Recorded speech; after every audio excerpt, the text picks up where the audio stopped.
নমস্কার বন্ধুরা, ভট্টস study centre চ্যানেলে তোমাদের স্বাগতম। WBSSC গ্রুপ সি গ্রুপ ডির কাট অফ 2026। তবে আজকের ভিডিওটা সম্পূর্ণ রিজিয়ন ওয়াইজ, অর্থাৎ কোন রিজিয়নে কেমন কাট অফ যাবে সেই ব্যাপারটা তোমরা জানতে পারবে। ভিডিওটা প্রত্যেকের জন্য খুব ইম্পর্টেন্ট, কারণ তোমরা অনেক কাট অফের ভিডিও দেখেছো, বাট রিজিয়ন ওয়াইজ কেমন কাট অফ যেতে পারে সেই ব্যাপারটা তোমরা আজকের ভিডিওর মাধ্যমে জানতে পারবে। তো ভিডিওটা অবশ্যই বলবো প্রত্যেকে ভিডিওটাতে একটি লাইক করে দাও, চ্যানেলটিকে সাবস্ক্রাইব করে এখনই বেল আইকনটাকে অল করে রাখো। তো বলে রাখি, তোমাদের কাট অফ অনেক কিছুর ওপর কিন্তু ডিপেন্ড করে। প্রথমে বলে রাখি, তোমাদের রিজিয়ন ওয়াইজ হবে, অর্থাৎ সব রিজিয়নে কিন্তু সমান কাট অফ যাবে না। কারণ তোমরা যদি দেখো তোমাদের ভ্যাকেন্সি টেবিলে, তোমরা দেখো এখানে ক্লার্কের জন্য যে eastern region, Northern region, south eastern region, তারপরে হচ্ছে সাউদার্ন রিজিয়ন এবং ওয়েস্টার্ন রিজিয়ন রয়েছে। তোমরা কোন রিজিয়নে আবেদন করেছিলে অবশ্যই কমেন্টে প্রত্যেকে জানাবে যে কোন রিজিয়নে তোমরা আবেদন করেছো এবং কোন পোস্টের জন্য আবেদন করেছো, এবং তুমি কোন ক্যাটাগরি থেকে বিলং করছো এবং তোমার মার্কস কত আসছে সেটা অবশ্যই তোমরা কমেন্টে জানাবে। ঠিক আছে, স্কোর কত আসছে তোমরা অবশ্যই কমেন্টে জানাবে। তো যদি তোমরা দেখো, তোমাদের এখানে যেমন রিজিয়নগুলো দেওয়া রয়েছে এবং সেই রিজিয়নের তোমাদের ভ্যাকেন্সিগুলো দেওয়া রয়েছে, পাশাপাশি তোমাদের ক্যাটাগরিগুলো দেওয়া রয়েছে, পাশাপাশি তোমাদের এখানে মিডিয়ামগুলোও দেওয়া রয়েছে, এবং তোমাদের এখানে জেন্ডারের ব্যাপারটাও দেওয়া রয়েছে। অর্থাৎ ভ্যাকেন্সির যখন তোমাদের কাট অফ রেডি হবে, তো সেই কাট অফ কিন্তু অনেকগুলোর ওপর ডিপেন্ড করছে। যেমন হচ্ছে তোমাদের রিজিয়নের ওপর ডিপেন্ড করছে, অর্থাৎ সব রিজিয়নে কিন্তু সমান কাট অফ যাবে না, সব মিডিয়ামে কিন্তু সমান কাট অফ যাবে না, কারণ এখানে মিডিয়ামের একটা ব্যাপার থাকছে।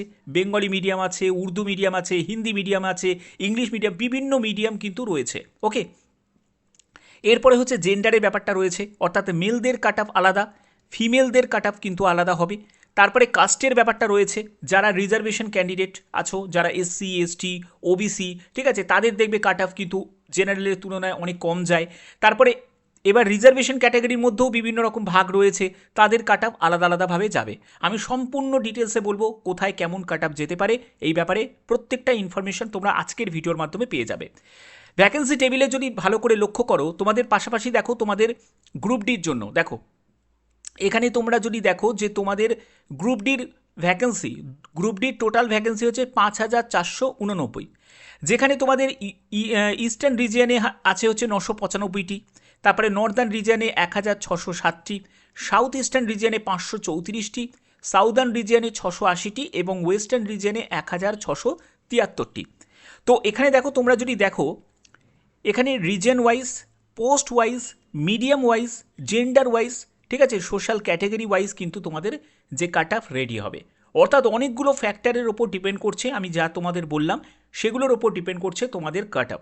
ওকে, তো এখানে তোমাদের বলে রাখি, তোমরা কোন রিজিয়নে অ্যাপ্লাই করেছো অবশ্যই কিন্তু প্রত্যেকে কমেন্টে জানাবে। প্রত্যেকে যারা যারা এই ভিডিওটা দেখছো প্রত্যেকে কিন্তু কমেন্টে জানাবে। আমরা পরবর্তী জায়গায় চলে যাচ্ছি। পরবর্তী হচ্ছে যে কোন রিজিয়নের মধ্যে কোন কোন জেলাগুলো পড়ছে। দেখো, এই যে তুমি ইস্টার্ন রিজিয়নের মধ্যে দেখতে পাচ্ছ যে এই জেলা পড়ছে। নর্দার্ন রিজিয়নের মধ্যে দেখো তোমাদের বেশি সংখ্যক কিন্তু জেলা পড়ছে। সাউদার্ন রিজিয়নের মধ্যে দেখো তোমাদের এই যে 3টে জেলা দেখতে পাচ্ছ সেই জেলা পড়ছে। ওয়েস্টার্ন রিজিয়নের মধ্যে দেখো এখানে 4টে জেলা পড়ছে, এবং সাউথ ইস্টার্ন রিজিয়নের মধ্যে নদিয়া, নর্থ 24 পরগনা এই জেলাগুলো পড়ছে। ওকে, এবার তোমাদের এই যে মানে তুমি যে রিজিয়নে অ্যাপ্লাই করেছো, এবার এই রিজিয়নের মধ্যে যে যে ডিস্ট্রিক্টগুলো রয়েছে, যে কোনো ডিস্ট্রিক্টে তোমাদের কিন্তু পোস্টিং হতে পারে। ঠিক আছে, যে কোনো ডিস্ট্রিক্টে তোমাদের পোস্টিং হতে পারে। যখন তোমাদের ফাইনাল কাট অফ যখন রেডি হবে, তখন সেই অনুযায়ী মানে যে যে ডিস্ট্রিক্টে কত কি শূন্যপদ রয়েছে সেই অনুযায়ী ব্যাপারটা কিন্তু হবে, এবং সেখানে তোমাদের পোস্টিং হবে, সেখানে যে স্কুলেতে। এবার তোমাদের আর একটা ব্যাপার তোমাদের বলে রাখি, তুমি ধরো ইস্টার্ন রিজিয়নে অ্যাপ্লাই করেছো, কিন্তু ইস্টার্ন রিজিয়নে যদি তুমি দেখো, ইস্টার্ন রিজিয়নে ভ্যাকেন্সিটা কম, অর্থাৎ ইস্টার্ন রিজিয়নে 717টি মতো ভ্যাকেন্সি রয়েছে। সাউথ ইস্টার্ন রিজিয়নে দেখো 443টা মতো ভ্যাকেন্সি রয়েছে, এবং সাউদার্ন রিজিয়নে 491টি ভ্যাকেন্সি রয়েছে, ওয়েস্টার্ন রিজিয়নে 723টি, এবং নর্দার্ন রিজিয়নে হচ্ছে 615টি ভ্যাকেন্সি রয়েছে। এবার যদি তোমাদের দেখো, আমি এই জায়গাটা বলি যে যদি ভ্যাকেন্সি যেখানে বেশি রয়েছে সেখানে যদি ক্যান্ডিডেট অ্যাপ্লাই করে, তাহলে সুবিধাটা কি রয়েছে, তাহলে হচ্ছে যে এর 1.6 গুণ প্রার্থী, অর্থাৎ যা তোমার ভ্যাকেন্সি তার 1.6 গুণ প্রার্থীকে ডাকা হবে।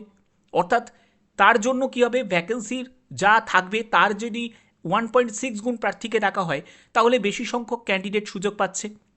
ওকে, এবার তার উপর ডিপেন্ড করছে যেটা হলো তোমাদের ফর্ম ফিল আপের ওপর, অর্থাৎ কোন রিজিয়নে কত ফর্ম ফিল আপ হয়েছে সেই ডেটাটা আমাদের কাছে নেই, তার জন্য এই ব্যাপারটা কিন্তু খুব অস্পষ্ট ব্যাপারটা হয়ে যাবে যে আমরা ক্লিয়ার মানে একদম ক্লিয়ারভাবে বলতে পারবো না যে এই রিজিয়নে এই রকম তোমাদের যেতে পারে। তবে আমি এক্সপেক্টেড কেমন যেতে পারে কোন রিজিয়নে সেই ব্যাপারটা নিশ্চয়ই তোমাদের বলবো। এখানে যদি তুমি দেখো তোমাদের গ্রুপ ডির ক্ষেত্রে, আমি গ্রুপ ডির ক্ষেত্রে নিয়ে চলে যাচ্ছি। দেখো গ্রুপ ডির ক্ষেত্রে দেখো তুমি যদি ওয়েস্টার্ন রিজিয়নে দেখো তোমাদের 1673টি শূন্যপদ, অর্থাৎ এখানে কিন্তু শূন্যপদ ভালোই রয়েছে। এবার ধরো কোনো ক্যান্ডিডেট সাউথ ইস্টার্ন রিজিয়নে অ্যাপ্লাই করেছে এবং সেখানেও ধরো ফর্ম ফিল আপ অনেক বেশি পড়েছে, তাহলে কিন্তু কাট অফটা কী হবে, তুলনামূলকভাবে এখানে হাই যাবে। ঠিক আছে, ব্যাপারটা বোঝাতে পারলাম? অর্থাৎ যেখানে ধরো ভ্যাকেন্সি কম, ক্যান্ডিডেট বেশি অ্যাপ্লাই করেছে, তাহলে সেখানে অবভিয়াসলি কাট অফটা হাই যাবে। কিন্তু যদি ধরো ভ্যাকেন্সি বেশি আছে, যেমন এখানে 1673টি শূন্যপদ রয়েছে, এর যদি 1.6 গুণ প্রার্থীকে ডাকা হয় তাহলে সেই সংখ্যাটা কিন্তু ভালোই দাঁড়ায়। তাহলে সেক্ষেত্রে অনেক ক্যান্ডিডেট এখানে কিন্তু সুযোগ পাবে। কারণ এই সব জায়গা কি হয়, রিজিয়নটা তো ম্যাটার করছে, কারণ সব রিজিয়নে তো সমান কাট অফ যাবে না।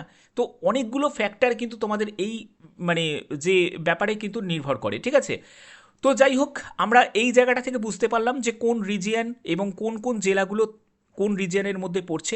পরবর্তী আমরা দেখে নেব যে তোমাদের রিজিয়ন ওয়াইজ কাট অফ কেমন যেতে পারে। দেখো গ্রুপ সির জন্য আমি এখানে প্রথমে গ্রুপ সির ব্যাপারটা বলে রাখি। গ্রুপ সির টোটাল ভ্যাকেন্সি হচ্ছে 2989। এর 1.6 গুণ প্রার্থীকে তারা ডাকবে কিসের জন্য, ইন্টারভিউয়ের জন্য ডাকবে, ইন্টারভিউয়ের জন্য ডাকবে। ঠিক আছে, মানে কম্পিউটার টেস্ট এবং ইন্টারভিউ যেটা হবে সেইটার জন্য কিন্তু ডাকা হবে। তাহলে 4782 জন ক্যান্ডিডেট ডাক পাবে। ইস্টার্ন রিজিয়নে 717টি হচ্ছে টোটাল শূন্যপদ, তার 1.6 গুণ করলে 1147 জন ক্যান্ডিডেট ডাক পাবে। নর্দার্ন রিজিয়নে 615টি শূন্যপদ, তার 1.6 গুণ করলে 984 জন ক্যান্ডিডেট ডাক পাবে। সাউথ ইস্টার্ন রিজিয়নে 443 শূন্যপদ, সেখানে তার 1.6 গুণ করলে 708 জন ক্যান্ডিডেট ডাক পাবে। এবং সাউদার্ন রিজিয়নে 491টি শূন্যপদ, তার 1.6 করলে 785 জন ক্যান্ডিডেট ডাক পাবে। ওয়েস্টার্ন রিজিয়নে 723টি শূন্যপদ, সেখানে 1.6 করলে 1156 জন ক্যান্ডিডেট ডাক পাবে। তাহলে এই জায়গাটা থেকে আমরা অবশ্যই বুঝতে পারছি যে যেখানে তোমাদের ভ্যাকেন্সিটা বেশি এবং সেখানে যদি ফর্ম ফিল আপ কম জমা পড়ে, তাহলে কিন্তু সেই তুলনায় দেখতে গেলে অন্যান্য আদার্স যে রিজিয়নের তুলনায় সেখানে কিন্তু কাট অফটা কম যাওয়ার সম্ভাবনা থাকে। ঠিক আছে, পরবর্তী আমরা দেখে নেব গ্রুপ ডির ক্ষেত্রে। দেখো গ্রুপ ডির ক্ষেত্রে টোটাল ভ্যাকেন্সি 5489, তার 1.6 গুণ করলে 8782 হচ্ছে টোটাল শূন্যপদ দাঁড়ায়। এবার ইস্টার্ন রিজিয়নের ক্ষেত্রে 995টি টোটাল শূন্যপদ এবং এর 1.6 গুণ করলে 1592 জন ক্যান্ডিডেট ডাক পাবে। নর্দার্ন রিজিয়নের ক্ষেত্রে 1660টি শূন্যপদ, 1.6 গুণ করলে 2571 জন ক্যান্ডিডেট ডাক পাবে। সাউদার্ন রিজিয়নে 534টি শূন্যপদ, সেখানে 1.6 গুণ করলে 854 জন ক্যান্ডিডেট ডাক পাবে। তারপরে সাউদার্ন রিজিয়নে তোমাদের এখানে 680টি শূন্যপদ, 1.6 গুণ করলে 1088 জন ক্যান্ডিডেট ডাক পাবে। এবং ওয়েস্টার্ন রিজিয়নে দেখো শূন্যপদের ক্ষেত্রে 1673 শূন্যপদ, তার 1.6 গুণ করলে 2676 জন ক্যান্ডিডেট ডাক পাবে। ঠিক আছে, তো ব্যাপারটা বোঝাতে পারলাম। অর্থাৎ রিজিয়নের ব্যাপারটা কিন্তু অনেকটাই ম্যাটার করছে। অর্থাৎ তোমরা কোন রিজিয়নে অ্যাপ্লাই করেছিলে অবশ্যই কিন্তু প্রত্যেকে কমেন্টে জানাবে এবং তোমাদের কত স্কোর আসছে অবশ্যই তোমরা প্রত্যেকে কমেন্টে জানাবে। ঠিক আছে, এবং পাশাপাশি তোমাদের ক্যাটাগরিটাও প্রত্যেকে জানাবে। ওকে, আচ্ছা আমরা পরবর্তী দেখে নিই।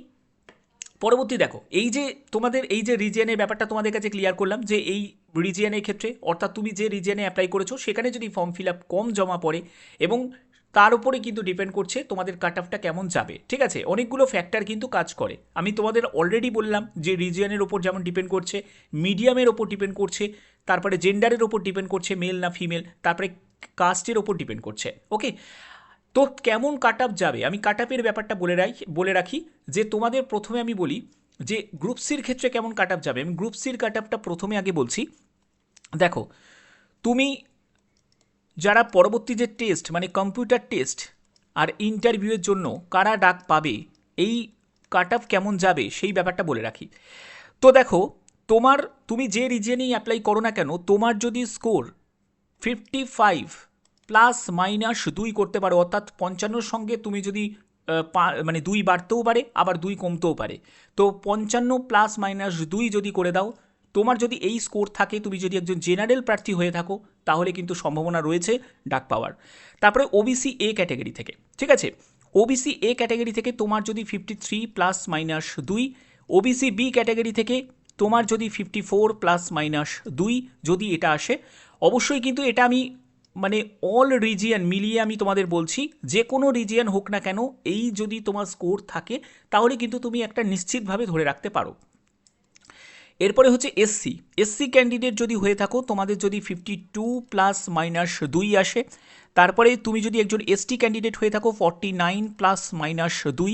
ইডাব্লিউএস ক্যাটাগরি থেকে যদি বিলং করে থাকো, তোমার যদি 45 প্লাস মাইনাস 2, এবং তুমি যদি একজন ফিজিক্যাল হ্যান্ডিক্যাপ্ট হয়ে থাকো, তোমার ক্ষেত্রে যদি 30 থেকে 40-এর মধ্যে যদি স্কোর থাকে, তাহলে কিন্তু তোমার সম্ভাবনা রয়েছে। এটা কিন্তু আমি মেল ফিমেল বোথ মিলিয়ে কিন্তু ব্যাপারটা কিন্তু বলছি, ঠিক আছে? ওকে, আচ্ছা, আমরা পরবর্তী চলে যাব হচ্ছে গ্রুপ ডির ক্ষেত্রে। গ্রুপ ডির ক্ষেত্রে কি হবে? দেখো, গ্রুপ ডির ক্ষেত্রে নিয়ে কিন্তু তোমাদের অনেকেরই একটা প্রশ্ন রয়েছে যে স্যার গ্রুপ ডির ক্ষেত্রে কেমন যেতে পারে। দেখো, গ্রুপ ডির ক্ষেত্রে জেনারেল ক্যাটাগরি যদি তুমি হয়ে থাকো, তাহলে সেক্ষেত্রে তোমার যদি 33 প্লাস মাইনাস 2 মানে হচ্ছে 33 সঙ্গে যদি তুমি আরও তোমার মানে 2 যুক্তও হতে পারে বা 2 কমতেও পারে, সেটাও হতে পারে। তারপরে ওবিসি এ ক্যাটাগরি থেকে, দেখো ওবিসি এ ক্যাটাগরি থেকে যদি 30 প্লাস মাইনাস 2, তারপরে হচ্ছে ওবিসি বি ক্যাটাগরি থেকে 32 প্লাস মাইনাস 2, তারপরে তুমি যদি একজন এসসি ক্যান্ডিডেট হয়ে থাকো 31 প্লাস মাইনাস 2, এবং তুমি যদি এসটি ক্যাটাগরি থেকে হয়ে থাকো তাহলে 26 প্লাস মাইনাস 2, এবং ইডাব্লিউএস থেকে যদি হয়ে থাকো 29 প্লাস মাইনাস 2, এবং ফিজিক্যাল হ্যান্ডিক্যাপ যদি হয়ে থাকো তাহলে 21 থেকে 24-এর মধ্যে 21 থেকে 24-এর মধ্যে যদি তোমার স্কোর থাকে, তাহলে কিন্তু একটা সম্ভাবনা রয়েছে। আমি আবার বলছি, দেখো অনেকেই বড় বড় মানে বিশাল বিশাল নাম্বার বলছে, এবার সব রিজিয়নে কিন্তু সমান যাবে না। আমি এটা ওভারঅল যতগুলো রিজিয়ন রয়েছে অল রিজিয়ন মিলিয়ে তোমাদের একটা অ্যাভারেজ কাট অফের একটা আইডিয়া তোমাদের দিচ্ছি। তার জন্য বলছি যে ভালো করে ব্যাপারটা বুঝে নাও আমি কি বলতে চাইছি, তারপরে তোমরা প্রত্যেকে কিন্তু তোমাদের মতামতটাও অবশ্যই জানাতে পারো। পাশাপাশি তোমরা কিন্তু প্রত্যেকে জানাবে যে কোন রিজিয়নে তোমরা অ্যাপ্লাই করেছো, কারণ আমি আগেও বললাম যে এখানে কিন্তু রিজিয়নটাও কিন্তু অনেকটা ম্যাটার করছে, কারণ সব রিজিয়নে কিন্তু সমান তো ফর্ম ফিল আপ হয়নি। তো যে রিজিয়নে হয়তো ফর্ম ফিল আপ কম জমা পড়েছে এবং সেখানেও কিন্তু যদি ভ্যাকেন্সি বেশি থাকে, তাহলে অবভিয়াসলি সেখানে নাম্বার অফ ক্যান্ডিডেট বেশি ডাক পাবে, তাহলে সেক্ষেত্রে একটা চান্স মানে হাই চান্স থেকে যায় তোমাদের কাট অফের ক্লিয়ার করা, ঠিক আছে? তো আশা করি ব্যাপারটা ক্লিয়ার করতে পারলাম। তো যদি ভিডিওটা ভালো লাগে তো অতি অবশ্যই ভিডিওটাতে একটি লাইক করবে, এবং তুমি কোন রিজনে অ্যাপ্লাই করেছো এবং তোমার স্কোর কত আসছে সেটাও কিন্তু প্রত্যেকে কমেন্টে জানাবে। এখনের মতো এটুকুই, টাটা।